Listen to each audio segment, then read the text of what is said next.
करती हैं, इसी की हम पूजा करते हैं।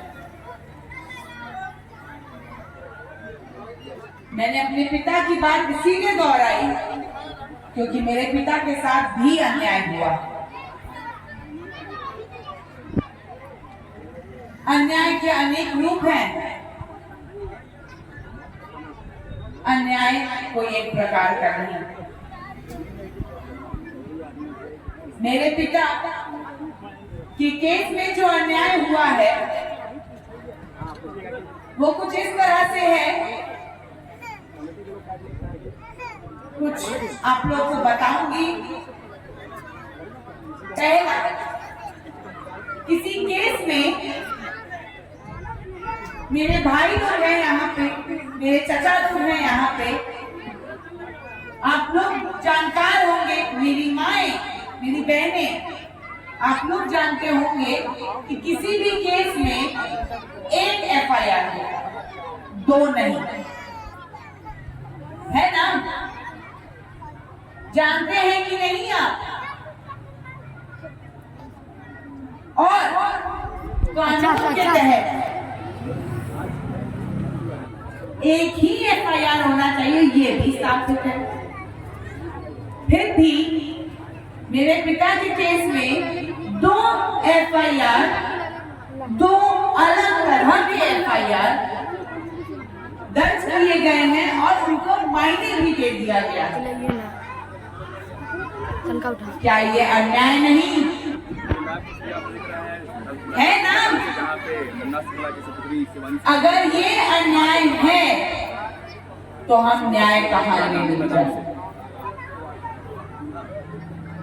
हमें क्या करना है न्याय पाने के लिए? एक और चीज बताते हैं केस के बारे में। एक जीवित आदमी को मृत्यु घोषित कर दिया गया। एक जीवित आदमी को, ध्यान से सुनिएगा, मृत्यु घोषित कर दिया गया और उसके बिना पर मेरे पिता को जेल में डाल दिया गया। क्या ये अन्याय नहीं? एक बार आपकी आवाज जरूर सुननी चाहूंगी और जानना चाहूंगी कि क्या ये अन्याय नहीं? अगर इसका इंसाफ कौन देगा? आज मेरे साथ, मेरे पिता के साथ ये हुआ है, कल को वो आप हो सकते हैं। कभी सोचा है?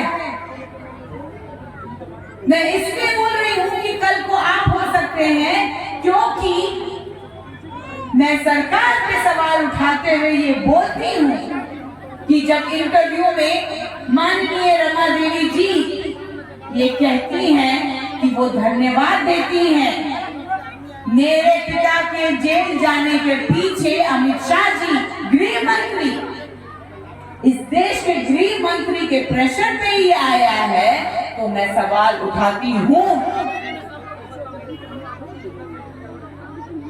मैं सवाल उठाती हूँ कि क्या माननीय रमा देवी जी न्यायालय पर भरोसा नहीं करती कि उनको गृह मंत्री को धन्यवाद देना पड़ रहा है? माई, मैं आप लोग के सामने यहाँ खड़ी हूँ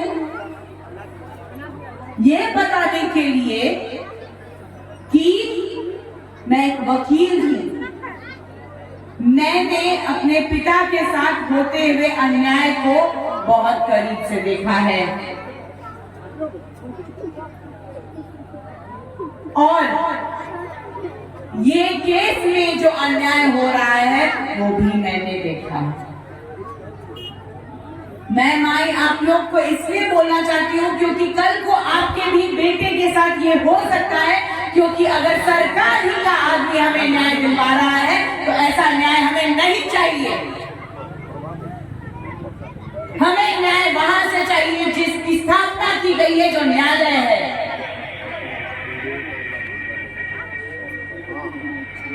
ये कैसे मान लिया जा रहा है कि गृह मंत्री हम उनको मदद कर रहे हैं? तो ध्यान दीजिएगा। आज मेरे पिता विधायक हैं, उनके साथ अगर ये चल रहा है, सॉरी पूर्व विधायक हैं, अगर उनके साथ ये अन्याय चल रहा है तो कल को आप में से कोई भी नहीं बचेगा, क्योंकि ये सरकार आपको नहीं छोड़ेगी। आज आपको लुभावन दे रही है, आज आपको लुभावन दे रही है, और 5 वर्ष पहले भी लुभावन दिया गया था ना। लुभावन कहाँ गया? बोला गया था ना पैसा बटेगा, किसके जेब में है ये कौन बताएगा? फिर बोला जा रहा है 75 लाख रुपया बांटा जाएगा। सर, इसका जवाब किसी ने पूछा कि ये पैसा आएगा कहां से? किसी ने पूछा? अगर आवाज उठाने की हमें आजादी दी गई है तो किसी ने पूछा क्या ये बात मीडिया पे आया? नहीं। मीडिया पे क्या आता है कि भाई हजाम कैसे बाल काटता है। हम लोग न्यूज चैनल देखते हैं, न्यूज पेपर पढ़ते हैं, क्यों पढ़ते हैं? कि हमें जानकारी मिले, है कि नहीं? हमको हजाम के बारे में जानकारी लेके क्या करना? कोई फायदे का बात नहीं। और तो और इसी सरकार के अंदर एसएससी का भी एग्जाम होता है, अगर आप लोग जान रहे होंगे तो। उस एसएससी के एग्जाम में प्रश्न ही गलत आ रहे हैं, तो बच्चे सही जवाब तो नहीं लिख सकते, है कि नहीं?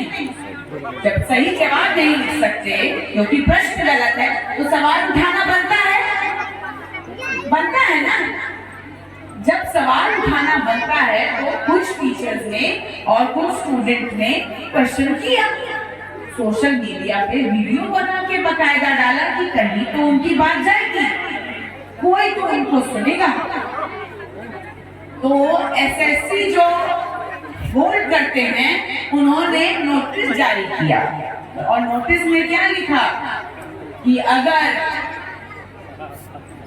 क्वेश्चन पेपर में कोई जो गलत क्वेश्चन है उसके बारे में बताते हुए कोई मीडिया या सोशल मीडिया पे आप लोग वीडियो डालेंगे तो आप लोग को जेल का सजा भुगतना पड़ेगा। अब मुझे ये बताइए कि क्या ये सही है बच्चों को डराना जेल के नाम पे? गलत है ना, क्योंकि हमारा बच्चा जान रहा है सवाल करेंगे तो जेल जाएंगे, सवाल नहीं करेंगे तो फेल हो जाएंगे। ये जेल और फेल का क्या रिलेशन है समझ में नहीं आ रहा है, और इसके लिए आवाज उठाना है। अगर हम आवाज नहीं उठाएंगे तो ये हमारा खुद का अपमान है, ध्यान रखिएगा। फिर से दोहरा रहे हैं, दुर्गा माँ खड़ी उसी के साथ होती है जो अपने लिए खड़ा होता है। अन्याय पे न्याय की जीत हो, इसकी मनोकामना करनी चाहिए। इसी के साथ मैं अपने शब्दों को विराम देती हूँ और आप लोग से आशीर्वाद लेती हूँ। और एक बार और जोर से बोलो, मिलकर बोलो, जय माता दी। आशीर्वाद।